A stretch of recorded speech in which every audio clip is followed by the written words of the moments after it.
Thank you for joining us. This is an incredible turnout, and we are just thrilled to see all of you.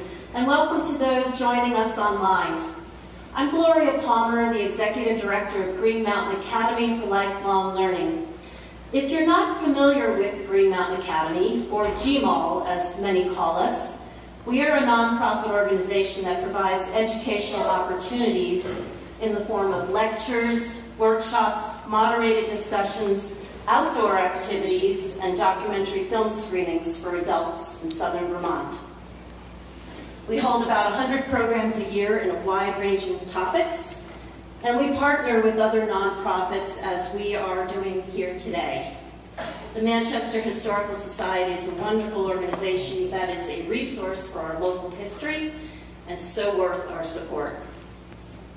We are happy to offer this program at no charge because I truly believe there should be no barrier to learning the history of our Manchester area community.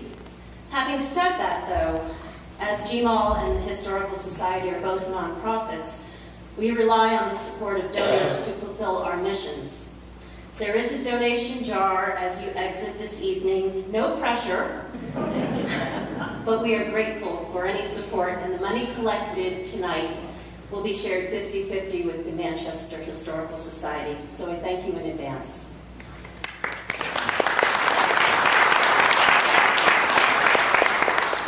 I ask that you silence your cell phones. And I would like to thank the Manchester Community Library for welcoming us here in this space. Thank you as well to GNAT-TV, another wonderful local media resource that provides a wide range of programming on local access TV and on their website. They are a key partner in videotaping our lectures, which becomes available to a wider public, and they run the live stream option for those watching from home, both near and far. During Q&A, this will be a little tricky, but we do have a mic that we will pass, so please raise your hand and please wait for the mic to get to you so that we can all hear your question. And for those online, you can type your questions in the chat feature and Liz will monitor those. I also want to mention there are donuts in the corner.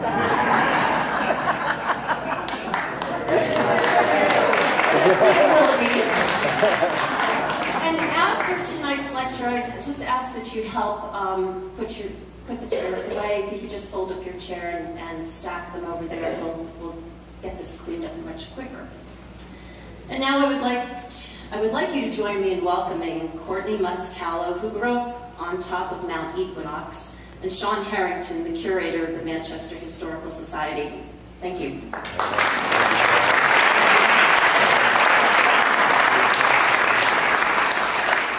Thank you, Gloria.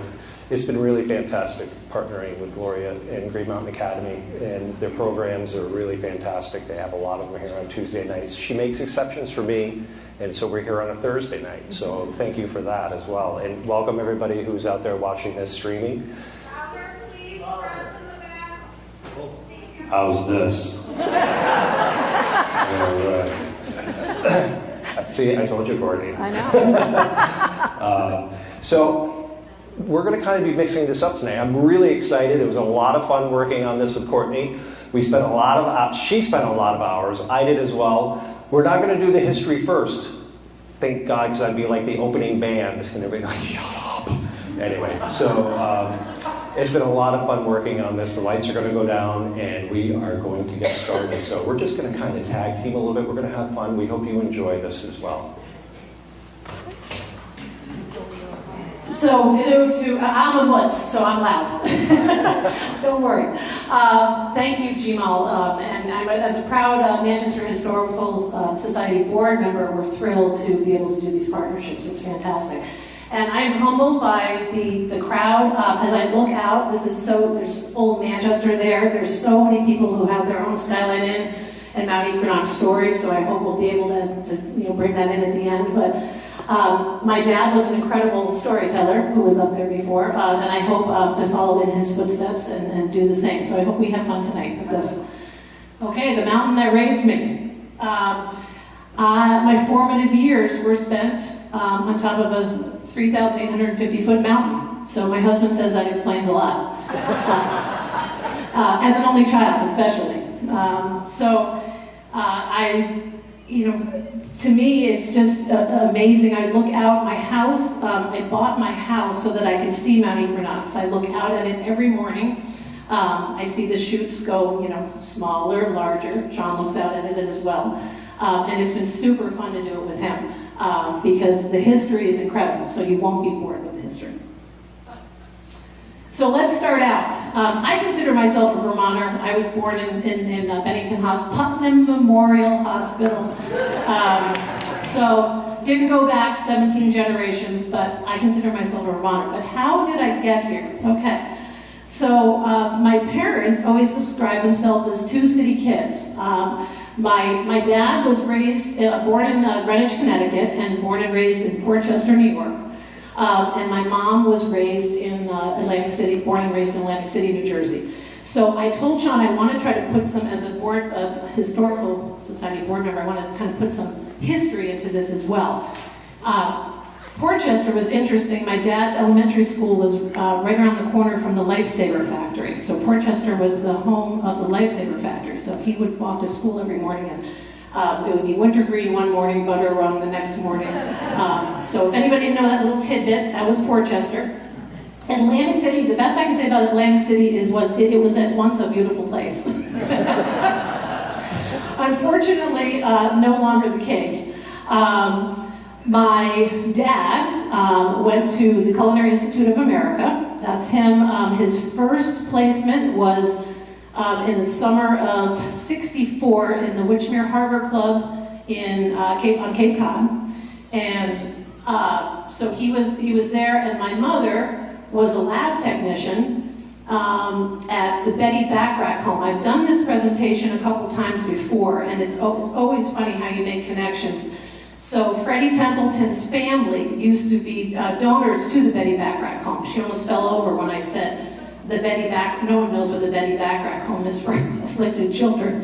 But she worked with asthmatics, and so they were there. My mother moved to San Diego for a year, hated it, and my great uncle had a ski chalet in Mount Snow. So she decided she came back to Atlantic City. Atlantic City was a rough place. Not only, it was beautiful at the time, but there were still segregated beaches. So it was in 1964, and actually 1966 when I was born. And so she was sort of knew she had to get out and headed to Vermont. My dad, after Witchmere Harbor, was placed by the CIA at Mount Snow, at Snow Lake Lodge. So that's how they got to Vermont. And this is the two of them actually right before they headed from the Cape together. So Mount Snow to Mount Equinox. And they met at Snow Lake. And now, the interesting thing, my mother was supposed to marry a wealthy doctor from Philadelphia. My father was supposed to go to Europe. My grandparents were from Scotland and Germany and run a resort over in Europe. Instead, they ended up on top of Mount Equinox. And so that was the inn when they headed up. They were married in 1965, September. And this is, and basically went back to Mount Snow and then found, it's interesting, Shawn's been such a help because I didn't realize that, I always thought it was the news guy, but it was the Bennington Banner, had a small little thing that needed innkeepers.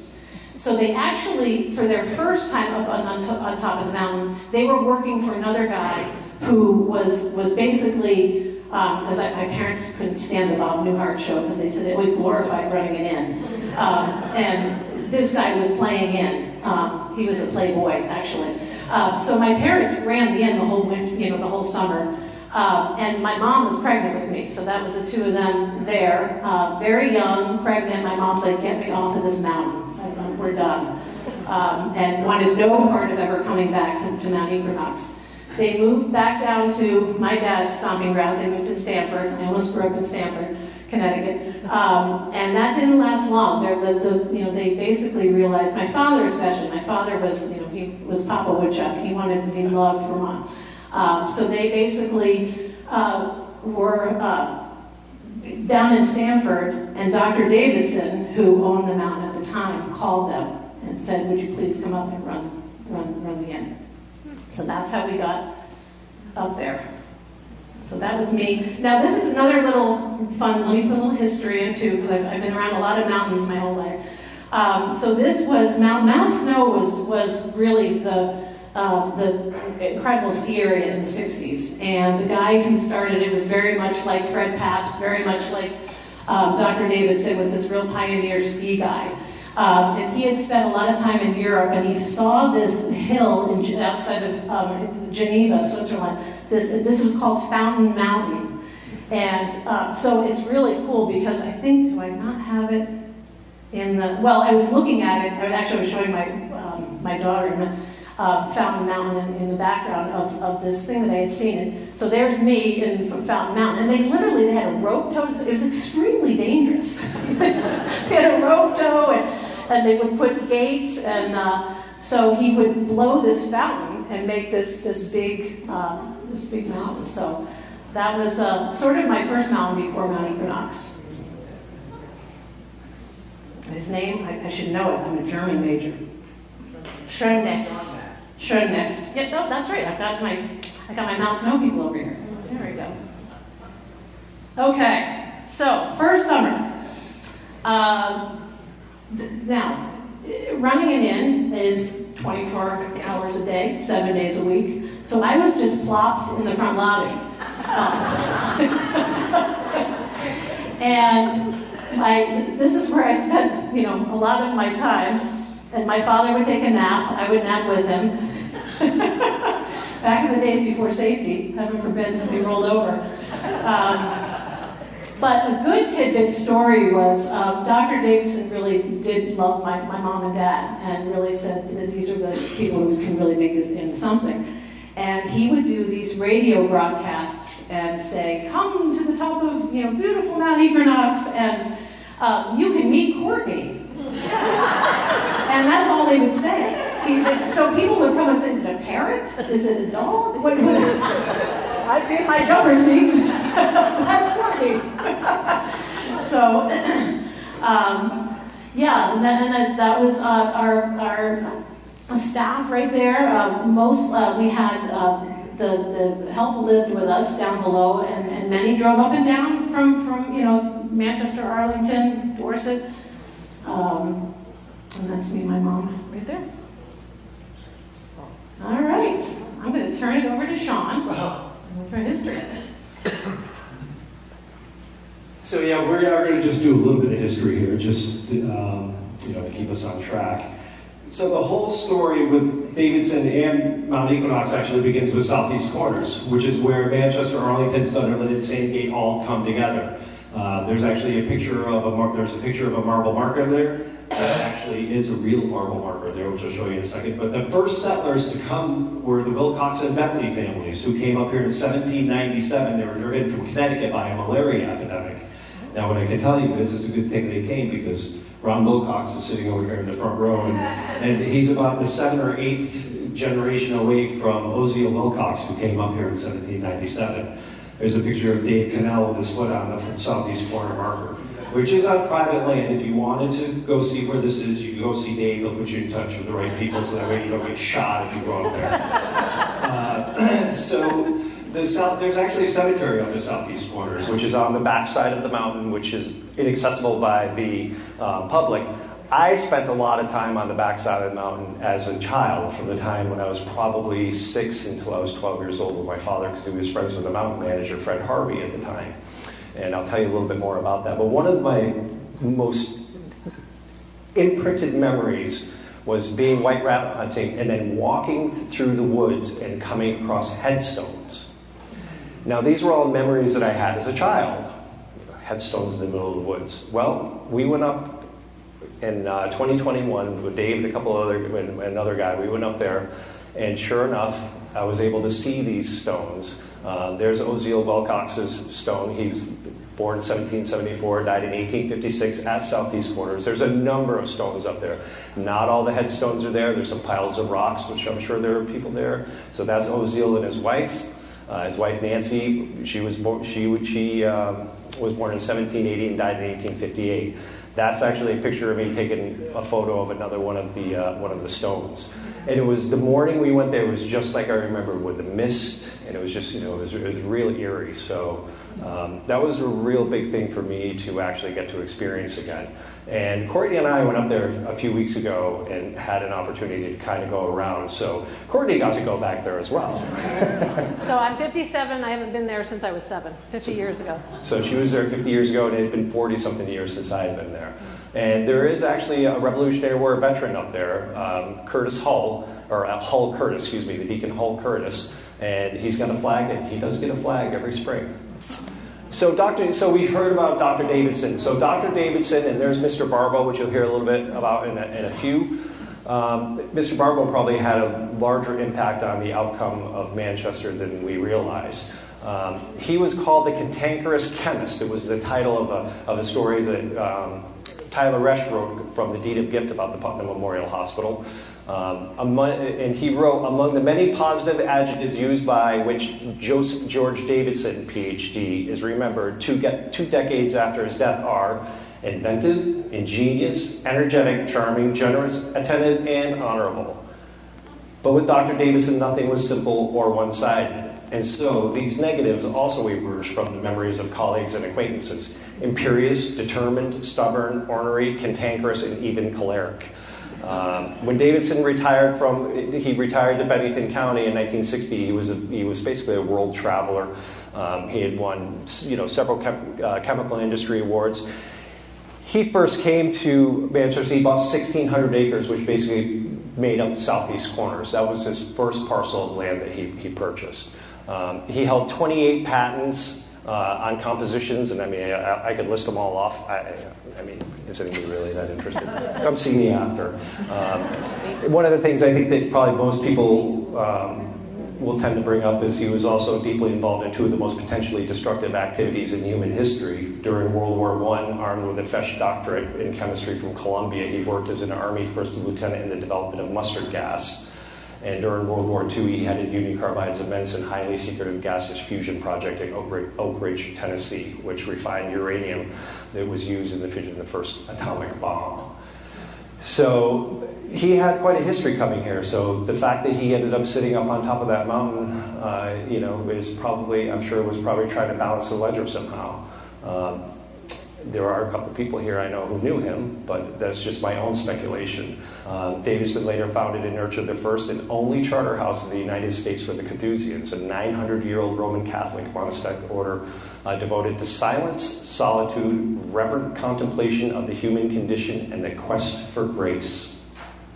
Lofty ambitions. Skyline, what we're talking about here, Skyline Inn opened in 1949. There were numerous additions made over the year. This is actually a picture that Cora Madison took. That's Bob Madison. So some of the old Manchester people remember Bob Madison. So Bob with the arrow, that's Bob waving. And up on the top is actually Dr. Davidson is up on the top wearing a suit on the far right. He built the first road. He started it before World War II. It ended up being a 5.2-mile long toll road. It's still the longest private toll road in the United States. It was completed in 1947. They officially opened in 1950, and it was fully paved by 1953. And of course, in 1950, the Mount Equinox annual hill climb started, and it's still going. The only year they missed was 2020. So I'm sure plenty of you have. So, Courtney had a long drive up to her house. The other part, up on top, if anybody remembers, the towers are still there, but those were originally NORAD towers. He did a lot of different projects. He even actually thought about having a ski resort. He actually built a ski lodge up there, which actually became the first charter house for the Carthusians. But he was going to do it, and Fred Papps talked him out of it. I don't know if that was a conflict of interest, but basically it was around the same time that Fred realized there wasn't enough snow in the valley, so he wanted to go up to Bromley. and it never came to be. It would be interesting to see if they had done that. And he also talked about maybe putting a railway going from the Southern Vermont Arts Center, a funicular rail ride up to the summit from the Arts Center, from the former Gertrude Webster estate. But he decided against that because it would have been so expensive. And today that site is used for two-way communications for the Vermont State Police, and WEQX has their tower up there. We did actually get to go up to see Windswept. There's a picture down below when it was first built, and there's a picture just a few weeks ago of Courtney and I. Well, actually, that's something I took the picture, but Courtney's in that photo. You can actually see it when you're driving up Route 7, and if you look up and you see that one house that's kind of on the ridge, it's enormous, and it's kind of interesting to peer through the windows. It is definitely mid-century modern. So I'm going to tell you a little story about Mr. Barbo. So deer hunting, which is obviously a generational tradition in Vermont, just as much now as it was then, often would lead to standoffs between owners of the land and hunters. And Davidson got a little upset about some shots going off near his house, so he posted the land around his house. And then as work was going on, shots would get, around the numerous construction projects. So he ended up basically posting quite a bit of the land, but he still left about 5,000 acres open. Mr. Barbo was an outsized, beloved Norwegian elk hound and was the most important member of the family, as well as the Inspector General of all Equinox properties. So in the hunting season, at the beginning of hunting season 1955, all the land except for about 5,000 acres had been posted. And on Thanksgiving morning, while Davidson was making his rounds, a rifle shot rang out. Barbo yelped and slumped. And he licked Davidson's hand once and died. And despite a $1,000 reward, no one was ever charged or confessed. And as a result, all the property was posted, and Davidson hired deputy sheriffs to patrol the perimeter of Equinox lands during hunting season. And the gravestone still marks the spot where he lies on the trail which you walk down from the Summit House down to Lookout Rock, which says, "We loved him, and he repaid that love with an adoring devotion that only a dog could give. Shot and killed by a malicious hunter November 24th, 1955. So the fact that Mr. Davidson gave all of the land, almost 11 square miles, to the Carthusians, which is a religious order, and tax exempt. And there are news articles in the newspaper that caused quite a kerfuffle in the town when they realized they were going to lose all of the tax receipts from that 11 miles of land off Equinox. This is a photo that my friend Bob Weibel took of what the stone looks like today. Lake Madeline and Barbo's Pond were created. He wanted the mountain to be self-contained, so it has all its own hydroelectric power. Everybody is probably familiar with looking down on Lake Madeline. One of the great little things is Hopper Brook. Now, this is actually a picture of a pond that was above Hopper Brook. Well, it's not a pond anymore. Courtney and I went, this used to be the best fishing. So, as a child growing up and going fishing up on Mount Equinox, it kind of actually forever ruined my drive to go fishing because you just throw, and as soon as whatever hit the water, trout would smash it. And so, but when Hurricane Irene came, it actually wiped out this pond. This used to be this beautiful cascading waterfalls down through these ledges. That's gone. But that's Hopper Pond. It is just this, kidney shape, and it has a dam at the end. And there's a picture of me, which I wasn't able to find, of me standing right at the kind of the bend in the dam fishing. And I remember my father yelling at me. And when I went back there and I looked at it now as an adult, and I looked, I haven't seen it since I was probably 11 years old, and that's a long ravine that drops down there. So, the last thing I'll say is the Carthusians came to Vermont in 1950. They had a 550-acre farm. They had a farm up in Whitingham, Vermont, which was known as Sky Farm. So it was when they were trying to research how to become self-sustaining, they were researching hydroelectric power, that put them in touch with the Davidsons around 1960. And he came down and he was just absolutely enamored with them and offered them to come and stay at Mount Equinox, and then offered to build them a charter house, which he started in 1964. He started giving them land, starting with 4,000 acres. And he basically put up $2 million in 1967 and engaged the Rock of Ages and Berry to supply granite blocks, so 2,400 pieces that weighed 3 tons each. So that monastery is going to be there long after we are probably all gone. But it's As a child, I was actually able to go in there, and I can tell you that I would love to go back in there again. And you walk down these long hallways, very simple, looking in the rooms, and there was just one bed, one writing desk, a crucifix on the wall, and a door that opened out into the courtyard where they had their little garden. And then you'd walk in, and they had a full commercial kitchen. That's what I remember the most, was walking in and just see this full commercial kitchen. And it was Father Diamond, who I knew at the time. Can I add a little something? Absolutely. Can you bring the picture back? So Shawn was allowed to get in there inside the monastery. I got inside the monastery as well. Women are not allowed. So there is a little room, and it's literally maybe the size of, it's very small. And my mom used to have to go down and do business with Father Diamond and Father Boylan.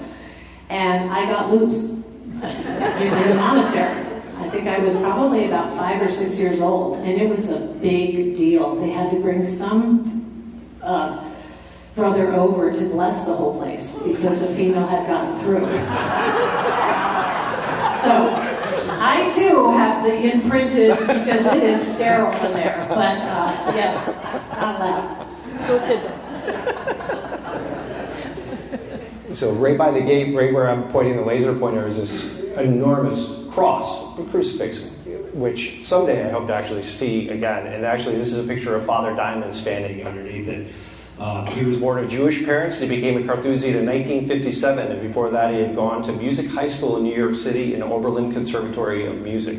He joined the Navy during World War II and studied philosophy at Fordham after the war, and ended up devoting his life to the Carthusians. He was I remember just as a child how wonderful he was in his big robes. I remember he would always look down at me and pat me on the head. And the reason why I went up there, that's my dad on top of Mount Equinox, and that is, I think this picture was taken in 1968. And he actually carried this piece of paper with him. He had a number of them, but he had one. He didn't have a lot when he was gone, so I kept the few things he had. And this piece of paper, which was basically signed by Father Diamond, and that's his name highlighted there, which gave him permission. This was for 1981-82, and he had 5 or 6, but he carried this folded up in his wallet. And it was some of the best times I had with him growing up, and telling every place that he could go, where they could go hunting, and what the rules and conditions were for accessing the mountain, which was a lot of fun. We had pretty much free access, but I know all that I told you about going trout fishing. Whenever we caught, we always brought a certain portion to the monks. That's why I would go into the kitchen with them, because we'd bring in our baskets full of trout, and they would take as much as they needed, and whatever was left over we kept. When we went deer hunting, same thing. They would take as much venison as they wanted, or white rabbit hunting, right down the line. So it was pretty interesting. The last little bit of history, the kind of a legacy of Davidson. There were, they did put up the turbines in 1981 and 3 more in 82. I have a picture which I wasn't able to find of me standing underneath one. They hardly ever ran because they were always broken down. But you can see them up. You can see them up on the ridge here, on the Little Equinox. And there were a number of different moves to try to maybe just try to stay apolitical here. But there was an effort to try to bring them back, and it hasn't quite worked out, I guess. Though I did hear there was going to be a wind farm on the backside, on the same gate side, but I'm going to go back to Courtney, because what she has to talk about is so much more interesting. Oh. Thanks. Can I take the microphone out? Yeah.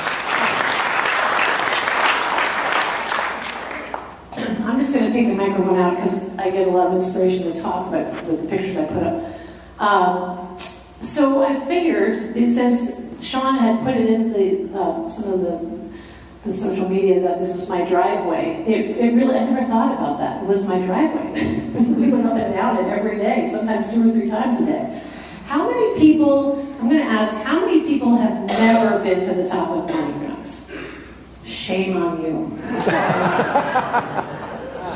It is rather stunning how many people have, in this day and age, have not been to the top. But it's quite a ride up. So there's me at the bottom, and there's our first. I used to laugh before the GMC became like the popular cool soccer mom car to have. We had to have that car, and it was in Warren's garage being fixed all the time for brakes. Because you can only imagine. They said if you've been up there on the top of there, that they have watch your brakes, and usually your brakes smell at the end. Well, we were doing that tour, and we had to bring everything up. We had to bring all of our towels up, all the food up, all the liquor up. It was a lot of work. So this was the toll. I used to spend a lot of time at the toll road. This lovely older couple called Ed and Ella, and I don't remember Ed and Ella's last name. Does anyone remember Ed and Ella's last name? Anyway, I would be dropped off when I was in school, because people said, "Did you actually go to school?" So we would move up on the top of Mount Equinox, and then they thought we were there. We weren't there year round. We moved up the last weekend in April, and then we moved down usually the first weekend in November when we closed it up. So when we moved up and when we moved out, it looked like The Shining. I mean, it was scary up there. I mean, it was, you can only imagine. It was, all of a sudden, I always credit my mom made it beautiful. But when I was in school, I would go down every morning with my dad. He would bring me down to the school bus. At one point, I was taken by a taxi. Anybody remember Nora or Nola? Nola! So Nola came and picked me up at the bottom of Mount Equinox every morning, and I would head to MEMS, and then I would be dropped off in the afternoon, and I would head in with Ed and Ella. My mother detested soap operas, but I would watch Guiding Light with Ella every until the bartender picked me up. And that was at very different people, but a lot of times it was my Aunt Bessie's in the crowd, my Uncle Peter, oftentimes would pick me up, and we'd go back up. So that was my driveway. Okay, so I really have no pictures of my bedroom. It's really interesting because I was never in there, except to sleep, basically. So I hung out, this was my mom and dad's, and I cracked up because I was like, oh my God, they had separate beds. For 6 months. So that was in their bedroom, and then as you saw in the front lobby, I thought it was kind of cute to see the Kodak film in the back, back in the days of when you had to put film in. That's a view of out of my bedroom window. So I looked out, if anybody's hiked, there's Lookout Rock as you're going. So that's where I looked out every morning. There's me in the office with the Sears Roebuck Wish catalog. Very exciting. And I hung out. I mean, it was my house. So there I was, on the main stairway in my nightgown. And this was my dining room. This is where I ate every night. And I credit this day and age with my kids. People always said, we love your girls. They've turned out so great. What'd you do? And I said, we ate dinner together every night.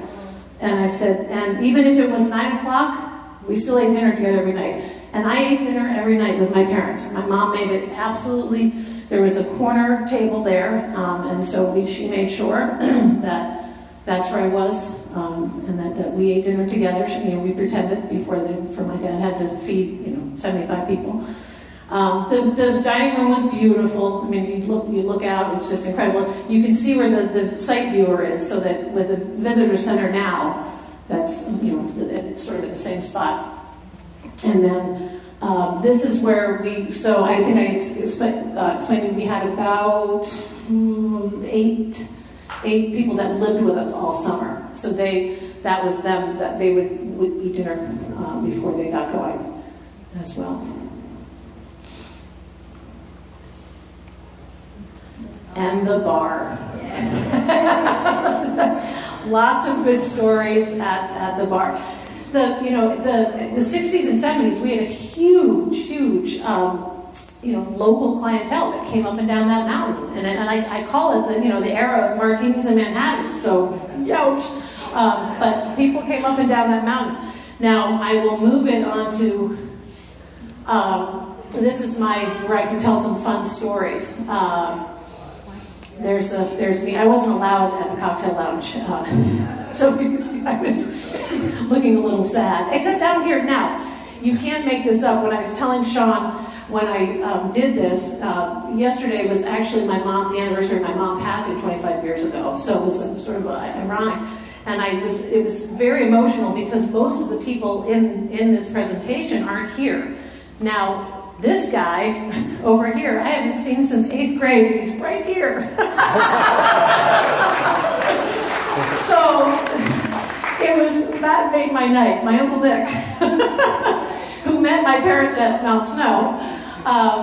But anyway, so I said, you're in the presentation. But the bar, we had lots of fun at the bar. And so when I've done this presentation before, I've said what happens at Skyline Inn stays at Skyline Inn. So let me tell you a couple funny stories that sort of are in relation to this.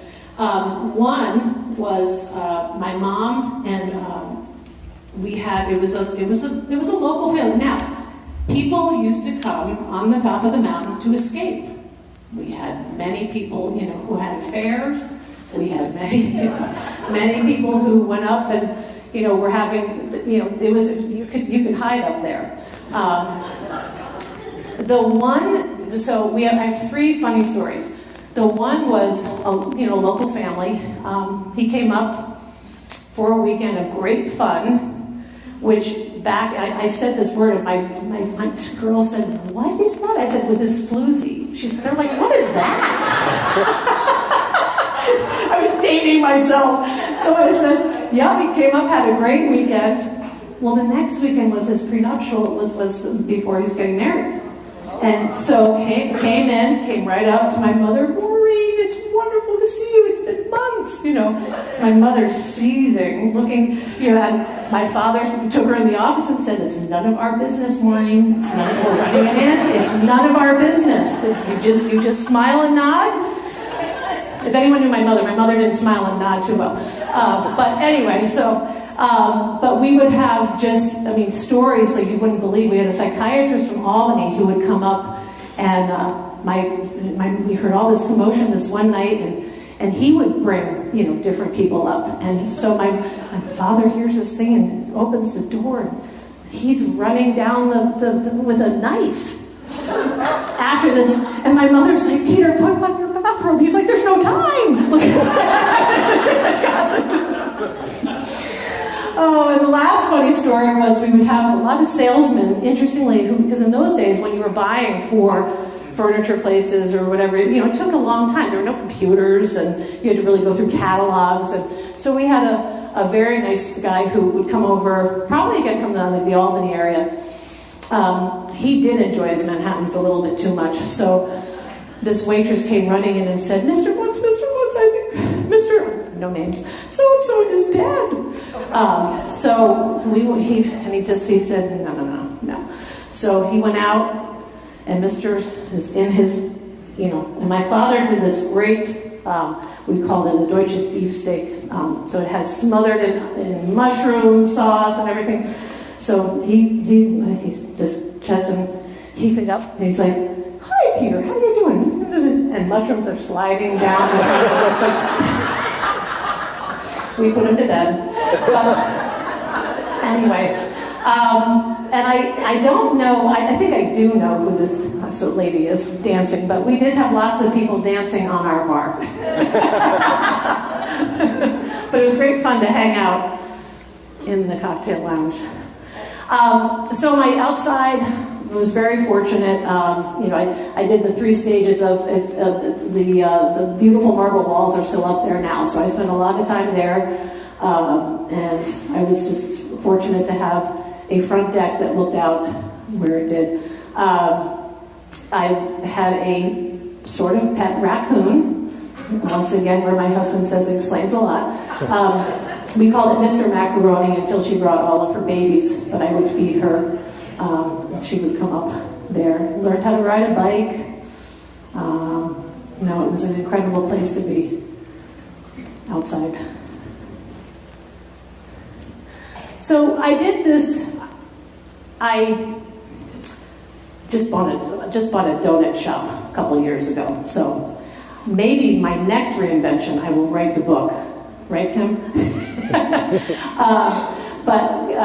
I'm trying to write a book of growing up there, and I put it into sort of 5 the biggest influencers on my life, on the career I went into, and I put it into 5. So Definitely a love of people. You'd never know I was an only child. Well, actually, my family would say there are moments that you know that I'm an only child. But I really never was. I hung out, I was with people all the time. I opened up, we had 20 bedrooms besides. I was room 6, my parents were room 5. And I would walk out, in the morning, and, there would be, when you're raising an inn, you're just with people immediately. So it's always been easy for me. I love people. My parents did. So I think that's been a big, part of a recognition. I was always photographed in front of the Welcome to Mount Equinox. There's multiple photos of me with somebody. I don't know who this woman is. But they always thought it was really cute. She's such a cute little blonde child. Let's get our picture taken. You were the Courtney. I was the Courtney. There you go. People used to read to me. I don't know who this lady is either. They would read to me in the front lobby. And I don't know who the beautiful woman in the middle is, but I hung out with people, all the time. Was taken on motorcycle rides. The ashtray. The ashtray. The ashtray and the drink. There are snippets of very things of the past. As I start to, you'll see some of the pictures, I'll start to bring in people who are here. This is Susie Zoller. Anybody remembers Joan and Chop Zoller? That's their daughter, Susie. And then Billy, the little kid, he was actually, his parents became very dear friends of ours, and it'll be later on when I explain to you our Skyline Inn family. And then that's me at the hill climb, getting in one of the really cool cars.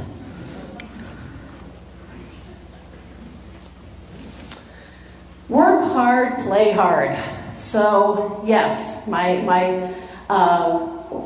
running that inn was incredible when I think back, especially my father. My father cooked 3 meals a day. They would, and he liked to play, and had his interests. So we figured it out when Shawn and I went down. I was really excited because I hadn't been on the backside in a long time, and we spent a good deal of time at the old monastery, and we had pigs and chickens. My father was a frustrated farmer. So this is it's really classic. The guy in the plaid pants is Joe Westfield, who was a kind of a real estate guy from Queens, and just thought it was the best thing to go down with the pigs. So pretty close, in this picture, had it just happened. And it's so interesting when you're saying, what was there again? The sawmill. The sawmill. So I don't even think I told you this. There was a hole, and one of the pigs got stuck in the hole. And so they had, literally, sort of fell into the hole. And they were trying to, and it was deep, so I don't know what the hole was, but they had to put a 2x4, down underneath, and 4 men went like this, and the pig went flying out. And it was while one of the monks were doing their walk. So I remember that was quite the story, because they were a little disconcerted. This was our staff, having a birthday party. There's me. Well, now I put myself in with the raccoon because I was already waitressing at the age of 6 or 7. And there's Margot, Nick's wife, at one of our closing parties, which I'll play that.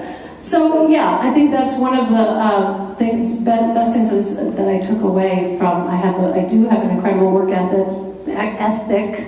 For goodness sakes, I bought a donut shop at 55. But I also believe in playing hard as well and having fun, which my mom and dad did.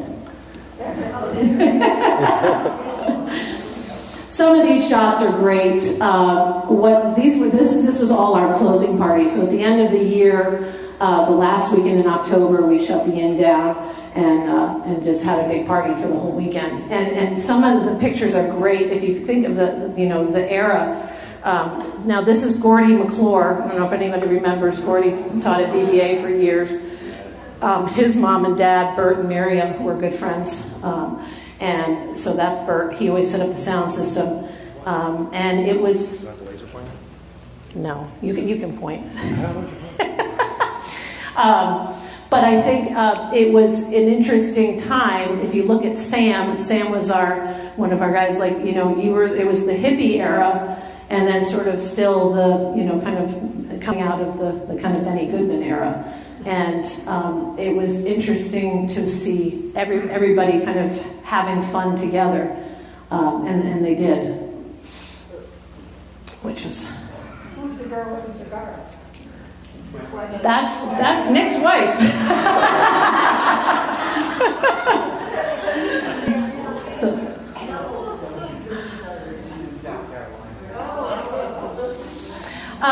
Okay, another big influencer for me. Everybody knows. Well, my friends know I love the outdoors. Certainly, that's an influence of being raised on top of a mountain.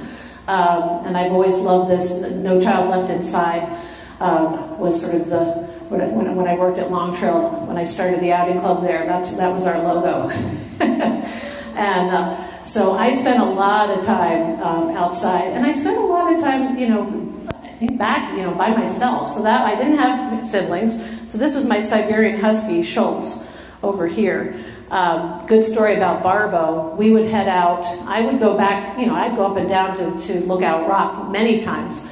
What I loved most to do was to hide behind the trees, behind Barbo's grave, and then I'd send Schultz out, and people would think it was a wolf. So they would come flying back up, really upset. And my father would be like, was there a small toe-headed child with the dog? So I got in trouble a lot for that one. But and my other very favorite place to be was Lake Barbo. So we didn't have a picture of that, just Madeline. But there's me. Now my dad put a giant stone where I'm sitting there so that I could stand, and that's where I learned to swim. And when I was just so anxious to kind of get back there, so I mountain biked from Sandgate, and that's me standing on the dock. A number of years ago after I had mountain biked there, and the rock was still there, which was really cool. And then Shawn and I got to see it again when we went in. But it's a beautiful. Now, what was the purpose of? I don't remember. Other than it was where I got to learn how to swim. Another place for overflow for the water for the hike. Overflow for the water. Yep. Thank you. So incredible sunsets. But I put, just the views are amazing. But the climate, the weather was extreme, and I can remember as a kid being absolutely terrified of the thunder and lightning storms. I mean, it was, my friends, when I would go down for a sleepover in the valley, I'd be like, "This is nothing." I remember opening up my parents' bedroom door one time and saying, "I've had it. I want to move." Because it could be pretty crazy. And I would be sent down in a snowsuit oftentimes into school in May, or October, because we would have a ton of snow up top. There's my slide in the snow. So it's that part as a child could be really scary. Woke up above the clouds many mornings. Driving up and down that mountain was sometimes scary. But the sunsets, the only thing I definitely am sad about now is that it closes at 5, so you can't stay up there for the sunset, which is really, unfortunate. I've hiked up. I try to hike up once or twice a year, and I've stayed up and just come down with my headlamp, but for everybody else. So I used a word. I was a German major in college.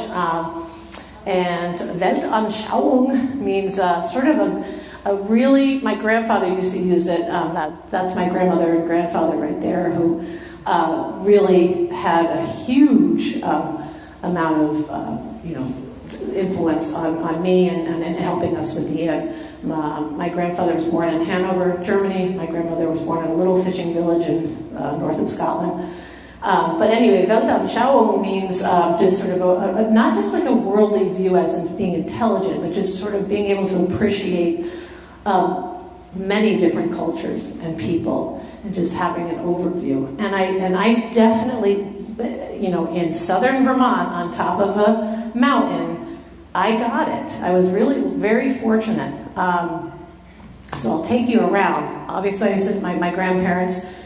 My dad, when he was in kindergarten, brought home my Uncle Chung. My Uncle Chung had come over from China on a boat, and his mom died on the way over. And his father ran a laundromat in Yonkers, and remarried, and the new wife didn't like him. So it was actually first grade. So my father brought him home. So you can't make this up. The Gowans and the Mutzes raised Chung. It was before really the foster system was really firmly established, and so I always had a Chinese uncle. My friends would be like, "Who's that?" So my Uncle Chung, was with us a lot on top of Mount Equinox, helping us with running the inn.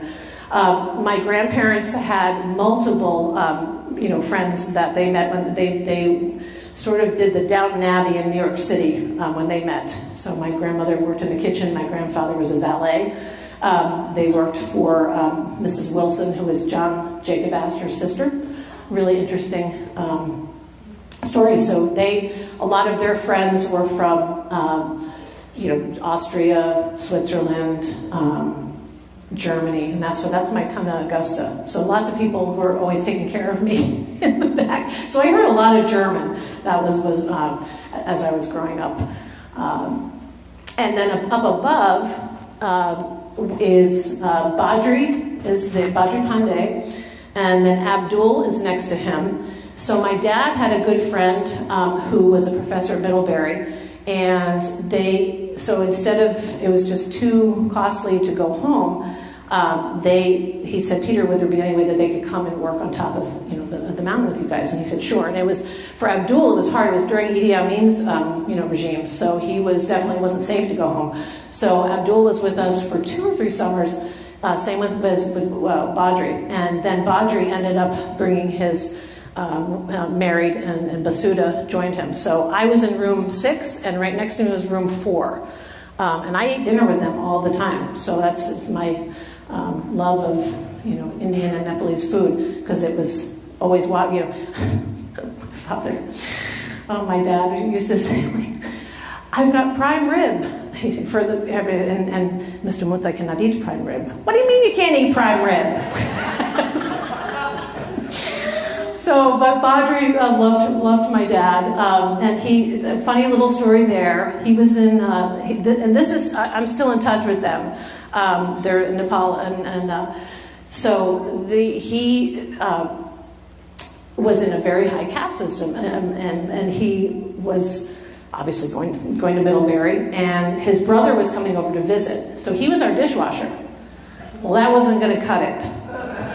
So he said he was very upset, because he said, he came and he said, "Would there be any way I could be the assistant manager?" So we made Badri the assistant manager for a weekend. We went down, we got a little thing, and it said, Badri Pandey, and that was okay. And Basuda was one of our chambermaids. I used to go and clean bathrooms with her in her sari. And she was funny. She hid money from Badri because she wanted to go to the sidewalk sales. She loved the sidewalk sales. But you weren't supposed to do that. You were supposed to give it to him. So my mother sort of put Badri in his place and said, "Basuda can have some of the money." But no, so I was very fortunate to have just a really good perspective, being that we're in, a very white part of the world. So this, I left, the best for last was our family tree. I would say, my parents were big risk takers to leave, their hometowns to move up and run it in Vermont. My dad had one brother. He spent a great deal of time up with us. But my mom had, 3 siblings. Down below on the left was my Aunt Jane's kids, they lived in, sort of a tough life in Trenton, New Jersey. So so my parents were always bringing family up because that was their only vacation, their only opportunity to have a vacation. And in the middle was my other two cousins. My grandfather was, my mom's dad was 20 years older than my grandmother in World War I, and he was very, very sick with tuberculosis. So my Uncle Kevin moved with us on top of, because he was about 10 or 12 years younger than my other aunts and uncles. So he moved up with us, he was probably like 10 or 11, and stayed with us all summers, all the way through NIT. And my mom was from a big Irish Catholic family. That's my Grand Aunt Agnes, who was a teaching nun. Certainly influenced my going into education. Now, Shawn found these. This is great. He can find anything. It's amazing. So these were ads that my parents put into the Bennington Banner. And they're really funny. What was the funny one? Waitress? Good salary for good worker. No, but I like for charming Skyline Inn and atop for charming. Yeah, so that's how it was done back in the day.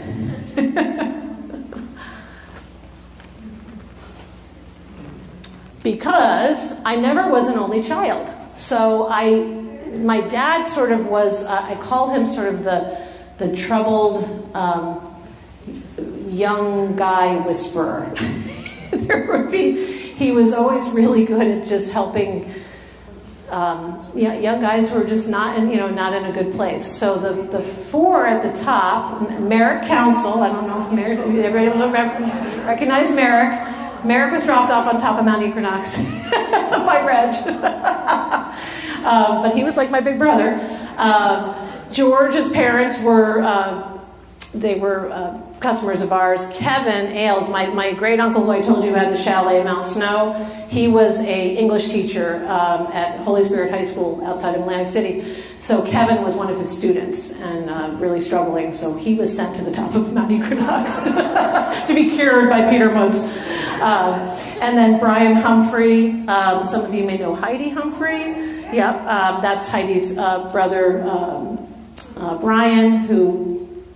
There's sort of a good story there. Brian, I've told it, so Brian's not with us, but I know he would. So he and I put Kathy in it as well because I don't have too many monk stories, again, because as Shawn said, you would see them just kind of walking and they would pat the top of my head. Father Diamond, I had a relationship with. But they, other than that, they're very, very, very private. But they did like to go to Lake Barbo and just sort of peacefully look at the Lake Barbo. Kathy and Brian were on the dock at Lake Barbo during one of their trying to have a peaceful look at Lake Barbo, having a grand old time. So that was a difficult conversation for my mom. But these guys all ended up living with us. When we moved down, our house was on Powdermore. So as we were building it, we had a 2-car and we had a little garage. So my parents turned that over into a dorm room for them. So these guys are like my brothers. Not Merrick, but Merrick certainly came over enough. But the other 3 lived with us for a number of winters and worked at Bromley. My dad was at Bromley. Linda Johnson, everyone can recognize Linda. Yep. So she was my babysitter, Oscar's daughter, so she spent a lot of time on top of there. My Aunt Cheryl and Uncle Ron Wilcox. Uncle Ron's right here. That was at a closing party. Next to that, we just recently lost him, my Uncle Dick Booth. He was one of our bartenders, so yeah, nice tribute to him. And last but not least, I know my Aunt Bessie's out there. Over there is Peter and Mary Beth Hand. On the far left, Uncle Peter was our bartender before Stratton, maybe 73. Yeah.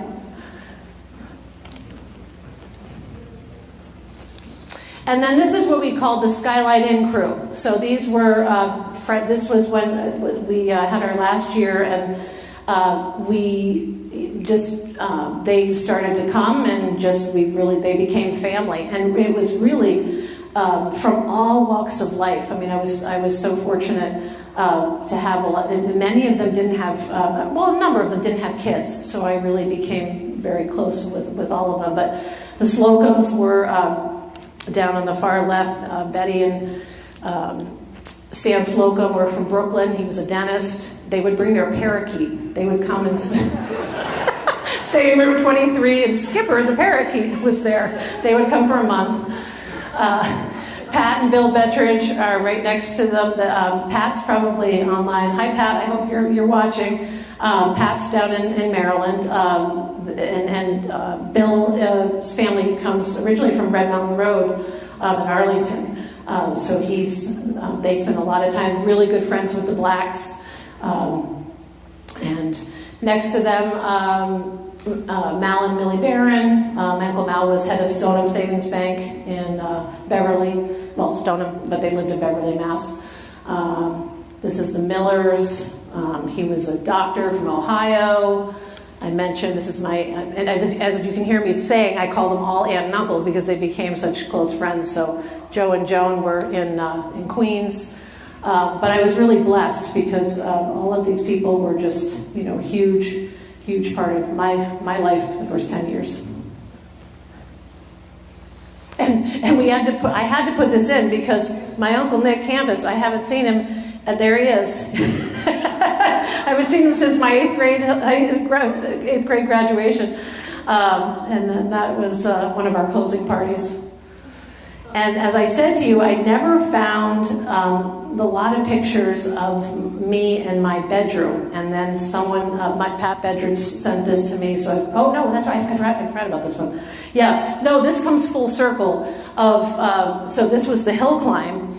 And amazing thing about it is this is my mother-in-law over here who ended up selling, oh my gosh, what was it? That was some animal that she sold enough of that she could buy my father-in-law that MG.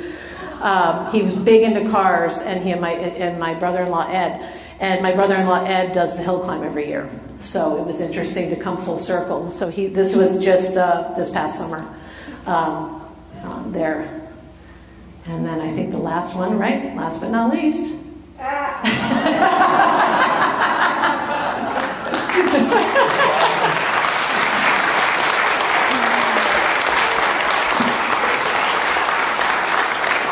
So thank you. I mean, it's been, as I said, it's been an amazing, my dining room table is just filled with just photographs and memories, and it was an incredible childhood. It really was. I was very fortunate to have it, and I would love to hear any stories or questions or from anybody. As I know, everybody, as I said, everybody has their own Skyline Inn or Mount Equinox story.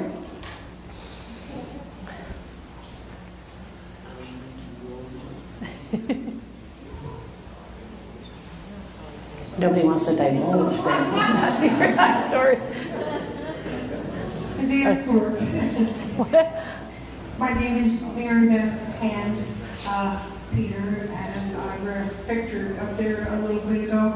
But you forgot to talk about the pigs and how the food went out to the pigs. Oh, that's, yes. Every day. Morning or every afternoon, whenever. And The pigs were fed very well, as you can imagine from our... And then they had to be rounded up in the fall, at the end of the season. Oh, yeah, right? yeah. Peter and your dad and Tommy Curran and whoever else, all those people all to gather up the pigs. And I think, I don't know what year it was, it was probably 73 when Peter was the bartender. He worked at Stratton, and then in the summer he did that year. And Peter, it was a very, very rainy, muddy night that they had to put the pigs in the back of the truck to bring them up to where Wallingford. Yep. To be, you know what? But it was so muddy, Peter lost his Georgetown ring in the mud. outside the barn and where the pigs were kept. So if anybody ever finds it, halfway up Mount Equinox, there's a reward. God bless Peter Hand, that's all I can say. Kit has a question here. Hi, I know this is a little bit off the subject, but I wondered if you could talk a little bit about your father at Bromley. Yes, yeah. So it's funny that I didn't. Well, again, that could incorporate another whole, but Mount Snow to Mount Equinox. But we ended up leaving Mount Snow, and my first 5 years, my dad worked at Stratton. He was the head chef at Stratton, and then moved over with Stig Albertson to Bromley. So we went from mountain to mountain to mountain. So that was, yeah, I was always, I say to people that I was an annoying friend to have over for a sleepover because I didn't sleep. I was up at 6 a.m. because I was either raised in an inn or I was skiing, on the weekends. But yeah, my dad was at Bromley for 25 years and knew Fred and knew Stig and. And that's still certainly our home territory as well, because my husband's been there for 40 years. So, yeah. Hi, Courtney. Brian Dalton. Your dad gave me my first job with a paycheck, and I turned legal at 14, and I could work weekends. And he would wait at the end of your driveway, and we would drive up in his old truck to Bromley, where I would learn how to make French fries and draw coats and stuff like that. And where, for the first time, I kind of observed the dynamic between Vermonters and visitors. The people who worked in the kitchens would be one way behind scenes and another way from dealing with the public. It was very eye-opening. Yes. I always say everybody should work in the service industry at some point in their life to appreciate. And it's been interesting being in education for 33 years, and then when I bought the donut shop, a number of people now had no idea that I had this background, so they thought I had lost my mind. What? You're doing what? And I said, no. I said, I love the food industry. It was in my blood, but yeah. Of course. Yeah. I'm getting texts from your daughters. So, two things. Oh. Chinchillas, thank you. My mother-in-law sold record amounts of chinchillas to buy the MG, yes. And the girls would like you to tell the last time you saw the inn, before it was torn down. Yes, so we, okay. So we went up, because actually people asked me this, and again, my girls are not here, and they said, Mom, we love you, but we've been hearing these stories, because I am a storyteller like my dad, and then, but I've made them hike up a lot, so they've been, but we went up probably when they were, I would say Julia was maybe like 10, and the twins were maybe like 7, and the inn was still there, and it was creepy because all of the same furniture was still in the dining room. I mean, in the menu. So we did. There was a window that was broken, so we went in and kind of walked around, and it was bittersweet, but at the same time a little bit scary. That's when it was looking like The Shining, especially and the poor people who were outside looking in when they saw us. I mean, I think we really panicked then because but I did. I love to hike. I am like a little mountain goat in that sense, and I hiked up one of the days when they were tearing it down, and I just sat out at Lookout Rock and just sobbed. Because it was just, I still sort of marvel that we were not, that we were not able to keep it as an inn, because in this day and age, in this area, would have been a great satellite for the Equinox to have. I'm so grateful for the visitor center. I think thank goodness we have that, and it's beautiful. But it was a special place to be able to stay and eat. So. Oh, and this was. The in crowd, as I told you, the family the present they gave my parents at the end was, this painting is by Arthur Jones, and then we have about 8 smaller ones from just different views on top of the mountain. So that's now in my dining room, and the other prints. So that was, yeah, if you knew Arthur, he was a character. So he spent a lot of time with us our last year, getting this, capturing that. A couple of things. I did know Dr. Davidson. His house, as you look at it there, was very unique. The cellar had no windows. It was a full-blown lab. When he would go down into the lab, he had everything he needed, a place to go to the bathroom and a shower. He had no clock. And he would go down and go to work. When he was in the lab, nobody could bother him. Didn't matter who. Madeline, his wife, would take him down food, put it on a tray outside. She'd go down and check. He had what he wanted to eat. And when he came out, he had no idea whether he'd been down there an hour, a day, a week, or a month. But that's how he did his work. A couple of things. You saw a picture of, I think that was my girlfriend at the time. That was 56 years ago. She and I were dating. We've been married 55 years. And I would go to Londonderry, pick her up, go to the top of the mountain, and then come back. After we got married, we had friends and went up there to eat one evening. At the top of the mountain, you drive in, park. Your car was warm.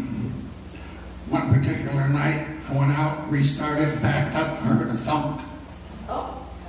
It was Hedgehog decided that wanted to stay warm. Gotten up under, knocked our power steering off, which we got back on anyway. But a lot of great times up there with my wife, family. Thank you, Courtney.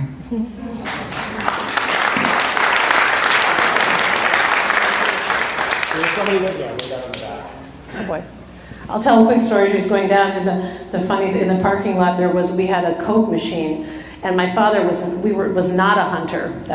He had a rifle of some sort, but really didn't know how to use it, and he shot the Coke machine, trying to shoot the porcupine. We had a porcupine problem.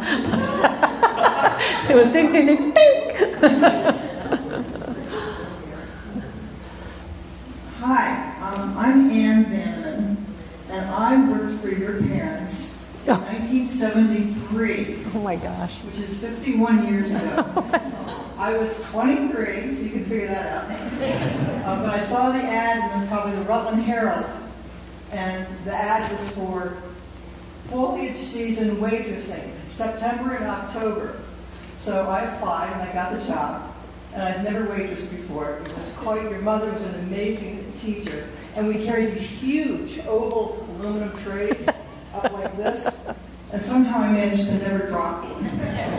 But, that is amazing because many people did. Yeah. We had swinging doors. Yes, I remember the swinging doors very well. But anyway, so there was Kathleen Gobert and Allison Darrow and I were the waitresses. And there was another young woman who became a librarian, and we lived downstairs in kind of a dorm setting. And Brian, I recognized his picture. He was there as a dishwasher. And I guess he must have stayed down in another room. And I remember that he would collect all the food scraps for pigs, right? Yeah. Okay. Yep. I remember that he would go to the monastery a lot. He was quite fascinated by that. And we would work 5.5 days. We'd have a day and a half off. And I can picture your parents so well. I remember your father just cooking like crazy, and he was a wonderful cook. And your mother ran the inn. It was a beautiful setting, and it was a long way to drive up there, but my little 63 Chevy 2 made it every time. I don't remember what we got, it didn't matter. It was really a great experience though. So when I saw this, and I just saw this online just a little bit, so I missed it. That's amazing. That's amazing. Yeah, I remember you. You were just, so I think probably 6 or 7 or something. Yep. And I think there was a picture of you in a dress like a tartan clad. Yep. I almost remember seeing you in that dress. Anyway, it was a great experience. And look at all these people. My mother was tough, and one of the other funny, she was tough, and in the dining room there was a big, huge window, and remember she would make everybody clean those windows, and whoever was cleaning it the one day was not happy. So he's writing, Mrs. Moo is, and she came to the top and said, and he's like, beautiful woman. Do you remember like a spray Windex stuff like because it started with a B.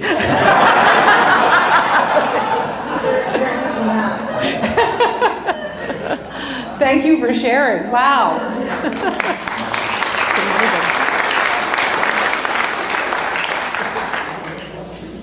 How many people ate on top of Mount Equinox here? There we go. I'm ready. Sunset at dinner. Yep. Thunder, lightning. 5. Yeah.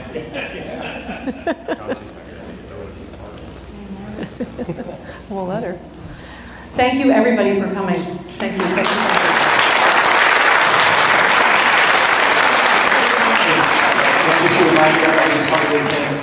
Thank you again, Lori, for hosting. And don't forget to grab a donut. Donut hole! Thank you.